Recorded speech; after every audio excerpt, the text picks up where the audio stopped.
পার্টির কেন্দ্রীয় কার্যালয়ের সামনে থেকে এবং আজ জাতীয় পার্টির কেন্দ্রীয় কার্যালয় এবং গণ অধিকার পরিষদ ঘিরে যে সংঘর্ষ হয়েছে তার সর্বশেষ পরিস্থিতি আপনাদেরকে জানানোর চেষ্টা করছি।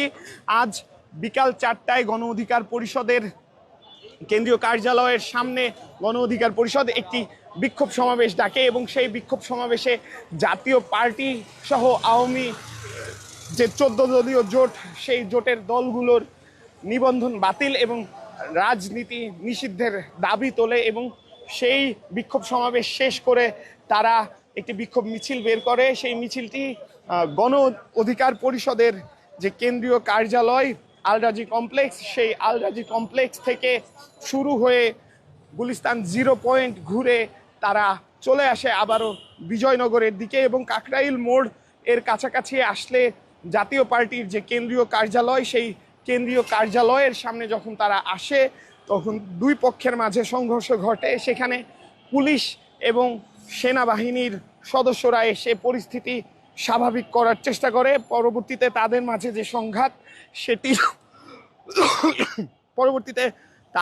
যে সংঘাত সেটি শেষ হয়ে যায়। তবে দুই পক্ষের যে ইটপাটকেল নিক্ষেপ, সেই ইটপাটকেল নিক্ষেপের আলামত এখনো আমরা আপনাদেরকে দেখানোর চেষ্টা করছি। এখনো রাস্তায় যে ইটপাটকেল নিক্ষেপের আলামত সেটি কিন্তু এখনো রাস্তায় আছে। পরবর্তীতে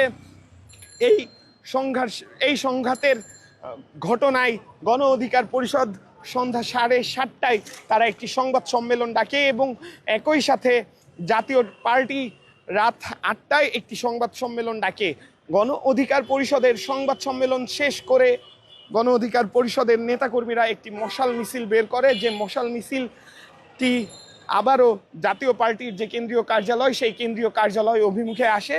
তৎক্ষণাৎ জাতীয় পার্টির যে কেন্দ্রীয় কার্যালয়, সেই কেন্দ্রীয় কার্যালয়ে কিন্তু একটি সংবাদ সম্মেলন হচ্ছিল এবং সেই সংবাদ সম্মেলনেরই একটি পর্যায়ে জাতীয় গণ অধিকার পরিষদের যে মশাল মিছিল, সেই মশাল মিছিলটি জাতীয় পার্টির কেন্দ্রীয় কার্যালয়ের সামনে আসে এবং তখন পুলিশ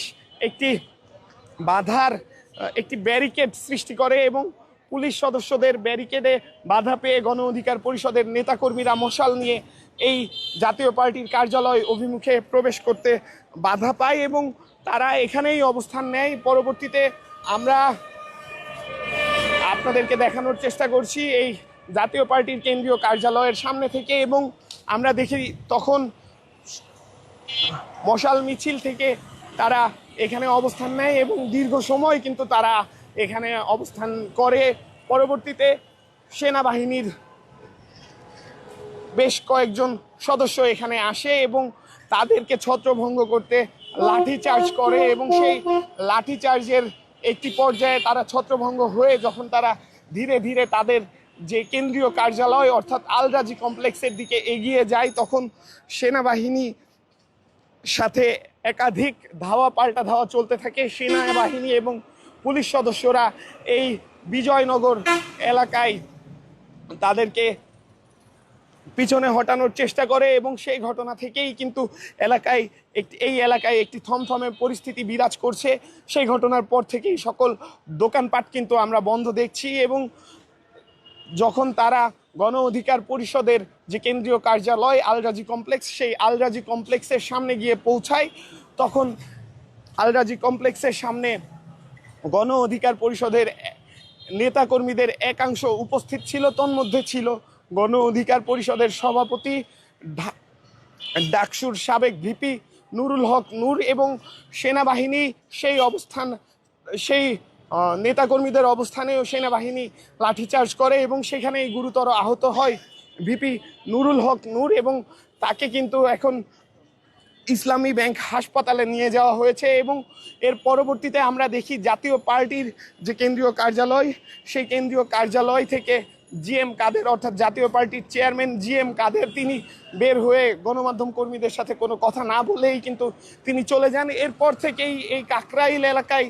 একটি থমথমে পরিস্থিতি বিরাজ করছে এবং আমরা আপনাদেরকে দেখানোর চেষ্টা করছি সর্বশেষ যে পরিস্থিতি কাকরাইল এলাকায়, সেটি আপনাদেরকে দেখানোর চেষ্টা করছি। এবং আজ এখানে যে ঘটনা ঘটলো সেই ঘটনা আপনাদেরকে জানানোর চেষ্টা করলাম। পরিস্থিতি ধীরে ধীরে স্বাভাবিক হচ্ছে, যান চলাচল ধীরে ধীরে স্বাভাবিক হচ্ছে সেটিই আপনাদেরকে দেখানোর চেষ্টা করছি। তবে এখনো কিন্তু জাতীয় পার্টির যে কেন্দ্রীয় কার্যালয়, সেই কেন্দ্রীয় কার্যালয় কিন্তু বন্ধ রয়েছে। অন্যদিকে গণ অধিকার পরিষদের কার্যালয়ের সামনে আজ গণ অধিকার পরিষদের যে ভবন, সেই ভবনে কিন্তু একাধিকবার সেনাবাহিনী তাদের নেতাকর্মীদের সাথে পাল্টা ধাওয়ার ঘটনা ঘটেছে। এবং এই ছিল আজ গণ অধিকার পরিষদ এবং জাতীয় পার্টির সংঘাত ঘিরে কাকরাইলের সর্বশেষ পরিস্থিতি। এতক্ষণ বাংলা নিউজের সরাসরি সম্প্রচারে আমি আজবার রাত যুক্ত ছিলাম আপনাদের সাথে। পরবর্তীতে আবারও যুক্ত হব অন্য কোনো ঘটনা নিয়ে। ততক্ষণ পর্যন্ত বাংলা নিউজের সাথেই থাকুন।